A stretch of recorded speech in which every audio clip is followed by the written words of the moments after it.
Who or what is writing the script for your holographic 3D total immersion movie? Who or what is your director, screenwriter, producer? The best answer quantum physicists have come up with so far is consciousness. Here's how Dr. Amit Goswami puts it. Quantum physics enables us to see directly that we can make sense of the world only if we base the world on consciousness. World is made of consciousness, world is consciousness, consciousness is the ground of being. Quantum physics makes this as clear as daylight. Because quantum physics shows you clearly that science, quantum mathematics, which is, in our belief, the most fundamental mathematics, most accurate mathematical description of nature that we have discovered. This mathematics shows us clearly that the movement of objects are describable only in terms of possibilities, not the actual events that happens in our experience. Quantum physics calculates only possibilities. But if we accept this, then the question immediately comes, what chooses among these possibilities to bring the actual event of experience? So we directly, immediately see that consciousness must be involved. Consciousness must be the ground of being, of which objects are part, but not all of it. And these objects then can be described as waves of possibility, and quantum physics succeeds in giving this description very accurately and gives probabilities so that we can do science on the basis of it whenever there is a large number of objects and large number of events. But when you speak of individual objects and individual events, then this very intriguing choice, the word choice by consciousness, out of these possible events, the actual event of experience comes in. And so, for the first time, science encounters free will. Consciousness is free because there is no mathematical description of the subject in our science. Only objects can be described mathematically, and only to the extent that there are possibilities. The question still remains paramount: who is the chooser? And when we see that, then we see that the chooser is free. There is freedom of choice. And of that freedom of choice comes our actual experience. Quantum physics enables us to see directly that we can make sense of the world only if we base the world on consciousness. According to Dr. Goswami, consciousness is the thing that chooses certain specific wave frequencies from unlimited possibilities in the field and downloads them to a human brain to create its holographic experience. So we are going to call this the consciousness model. We had the field model, the holographic universe model, and now we have the consciousness model. I want to be clear that this is not a belief system. There is a very big difference between a belief system and a model.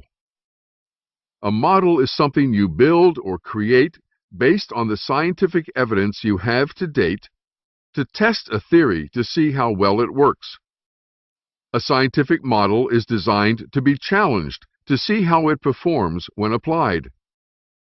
On the other hand, a belief system is often formed in contradiction to the evidence at hand and cannot withstand testing and challenging. It's something you're emotionally invested in, attached to, and depend on.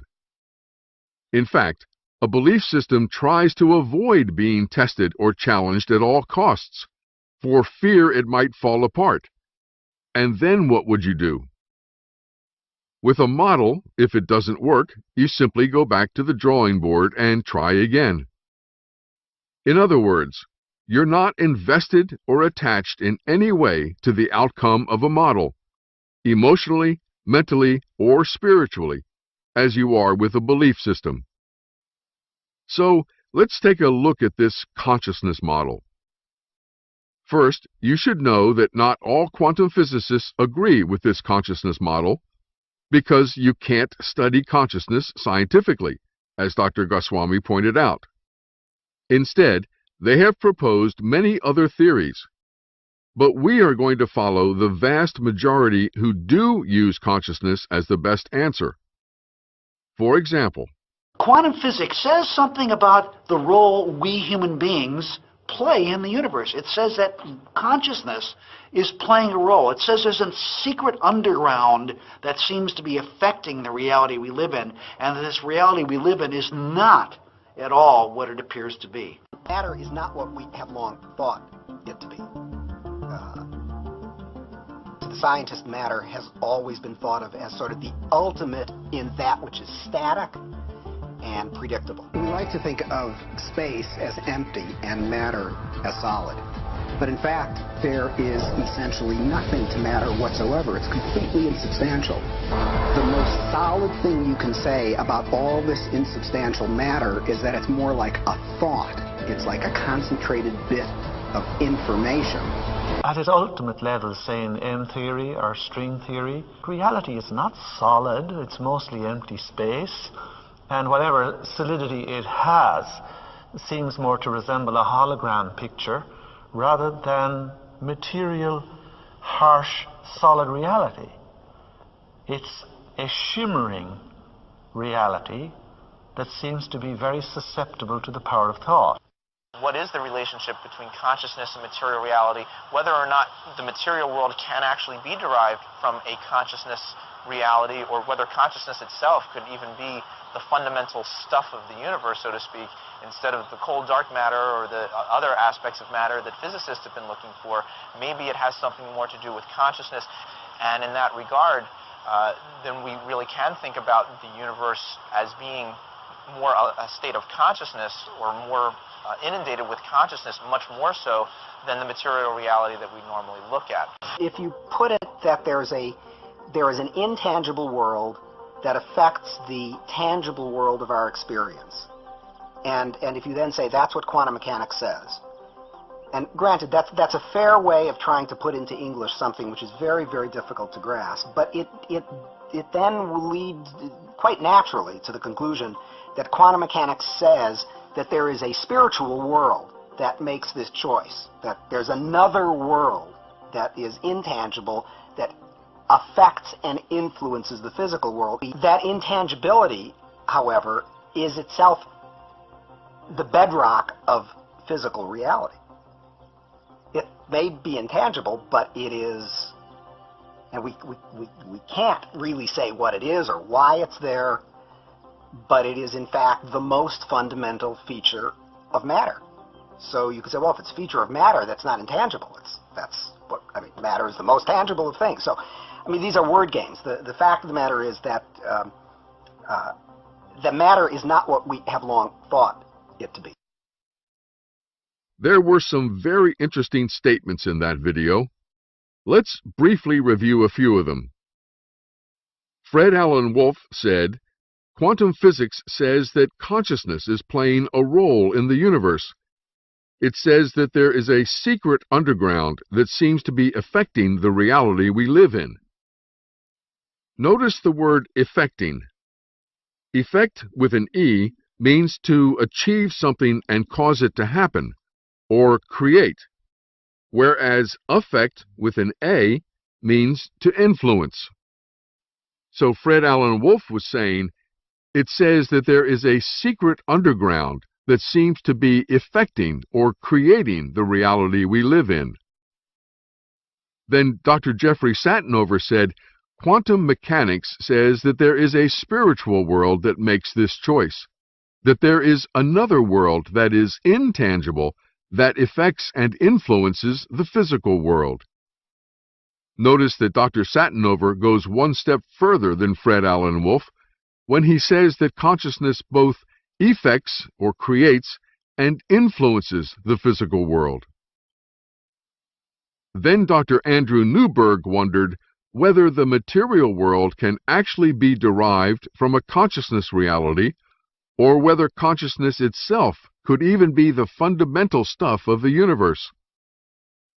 So, the simplest and best answer to the question, who or what is choosing certain specific wave frequencies from the field and downloading them to a human brain to be converted into holograms to become the reality we see and experience is consciousness.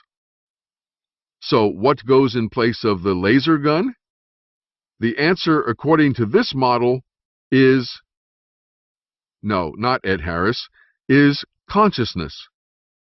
Consciousness is what is choosing specific wave frequencies from the field to download to a human brain to create its holographic 3D total immersion movie. Now, clearly, this is not a linear process as these graphics make it appear to be, but that's the limitation of two-dimensional images. I wish I had a hologram of this to show you. What probably is closer to the truth is something like this in 3 dimensions. And it might even be that consciousness and the field are more intertwined. Be that as it may, are we all agreed? Consciousness is what chooses the specific wave frequencies from unlimited possibilities in the field that it wants and downloads them to a human brain, which then converts them into space-time particles, and out pops our holographic reality. Wonderful. Question answered. Problem solved. We can all go home now. Oops, wait a minute. What exactly is consciousness in this context? That would be a very important thing to know. How can we possibly build a consciousness model unless we know what we mean when we say the word consciousness? Well, let's go back to the experts and find out, what is consciousness? What is consciousness? Well, consciousness is a very difficult thing to define. What is a simple definition of consciousness? What is consciousness? Where does it come from? What is consciousness? People have been trying to explain consciousness and try to figure out what exactly it is, what it means for us as human beings, why we even have it. What is consciousness? Yeah. Well, I mean, I'm going to give you an answer that you're not going to be happy with. And I'm not happy with it either. I just don't know what more to say about it at the moment.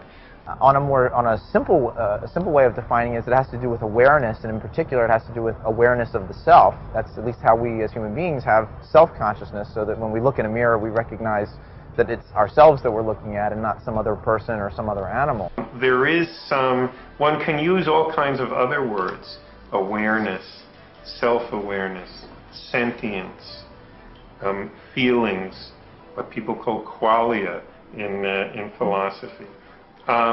These just seem to me synonyms for it. They're not elucidating what's going on at the bottom of it.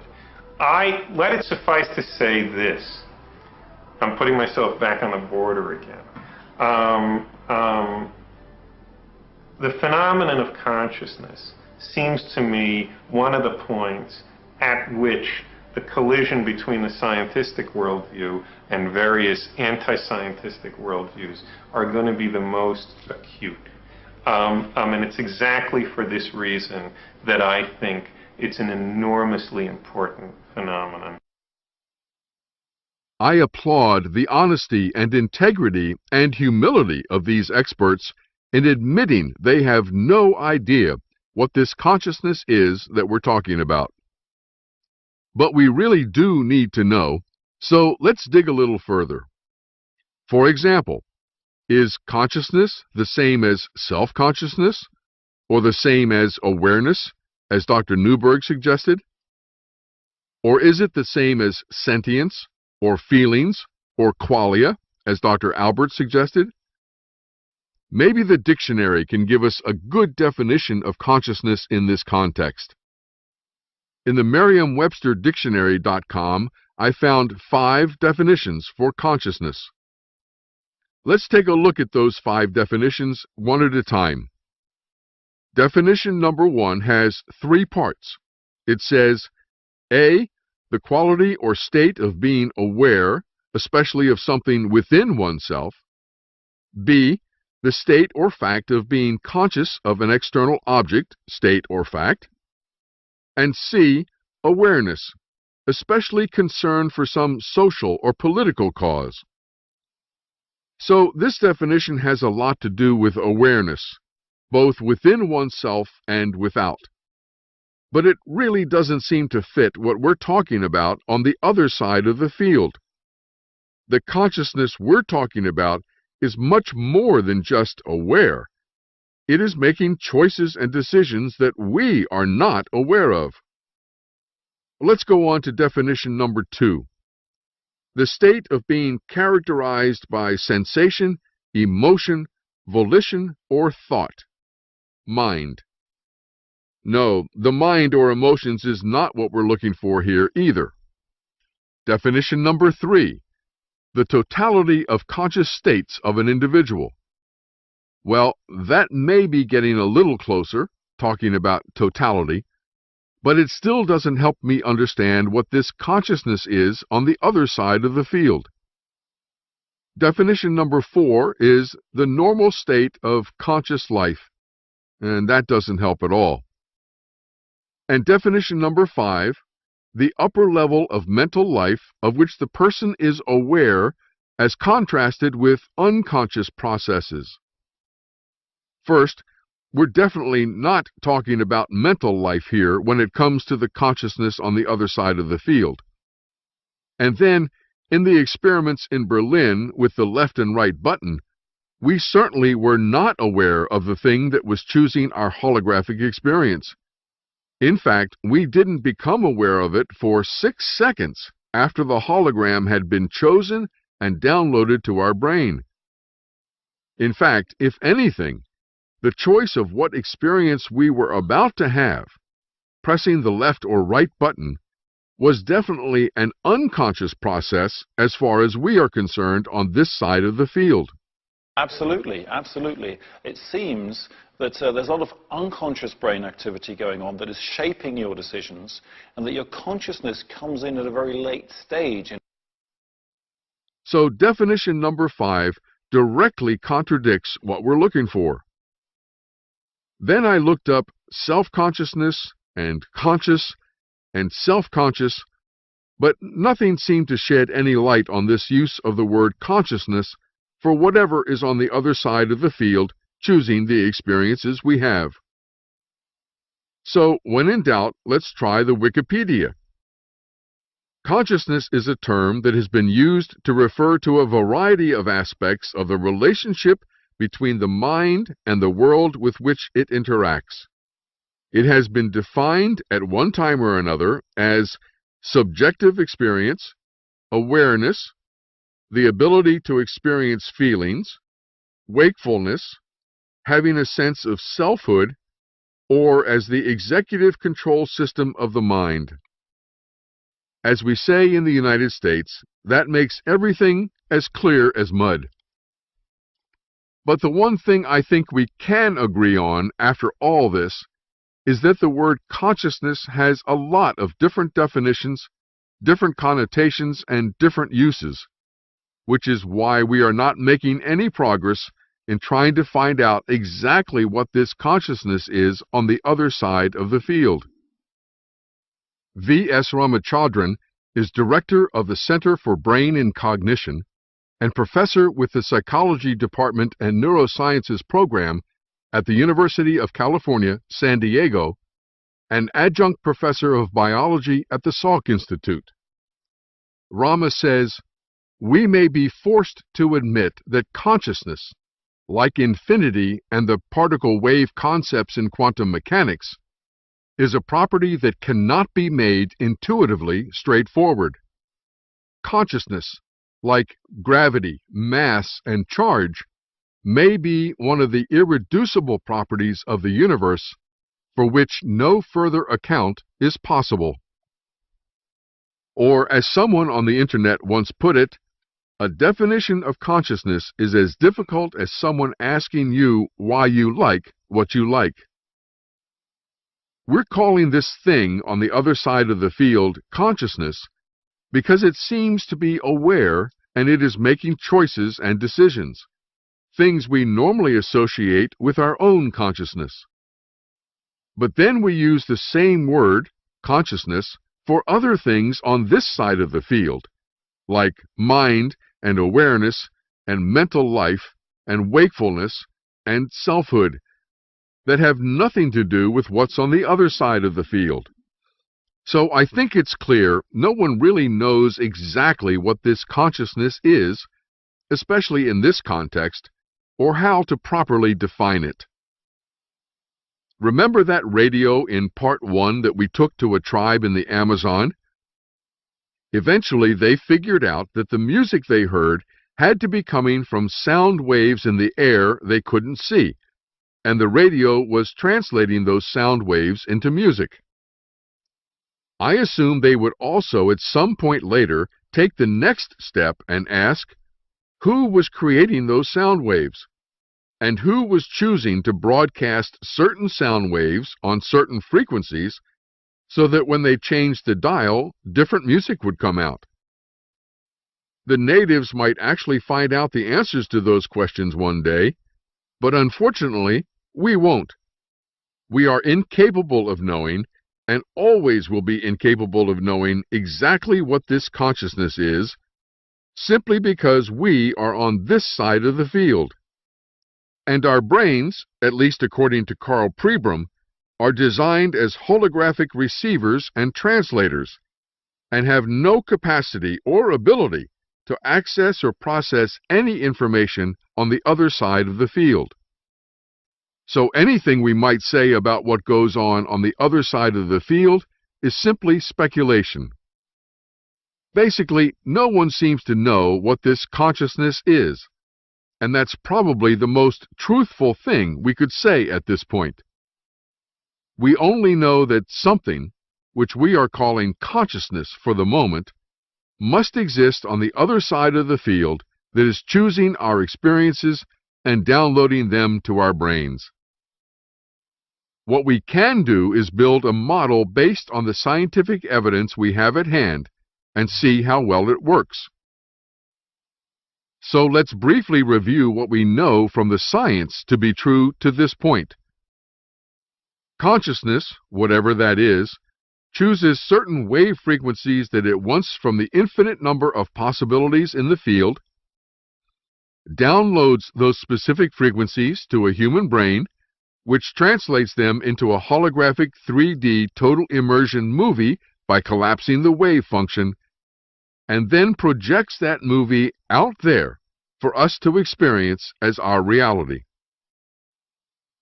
We have now arrived at a point halfway through this 5-part series of workshops, and we have also reached the limits of what quantum physics can tell us at the present time. But a few minutes ago, I said we were going to build a model based on quantum physics and the latest brain research to test certain theories of how this holographic universe might work, contrary to everything we've been taught to date. And we can still do that. After all, we're just playing with a model. This isn't rocket science. But we're going to have to switch now from quantum physics to metaphysics. And I want to be honest with you. I said in the beginning of Part 1 that you would not be listening to my theories or my beliefs or my opinions. And that's been true to this point. I have let you hear all of this directly from the experts themselves. That is changing now. As I discuss this consciousness model that many of us have been using and testing for the last few years, it will include some of my own theories based on my research and experience, along with input from others. However, whatever model we build must conform to and be consistent with all the scientific evidence we have to date. This is a prerequisite for any model anyone builds. The first step we need to take is come up with a working definition for this thing we are calling consciousness. Not only a definition, but a new name, so we don't keep confusing it with our own consciousness on this side of the field. We need something specific and clear, even if it's a guess at this point. Something to base this model on. Something we all understand what we mean when we say that consciousness is the thing that is creating our holographic experiences. So maybe it's time to try another approach. It often works well that when we can't figure out what something is, we can start eliminating what we know it is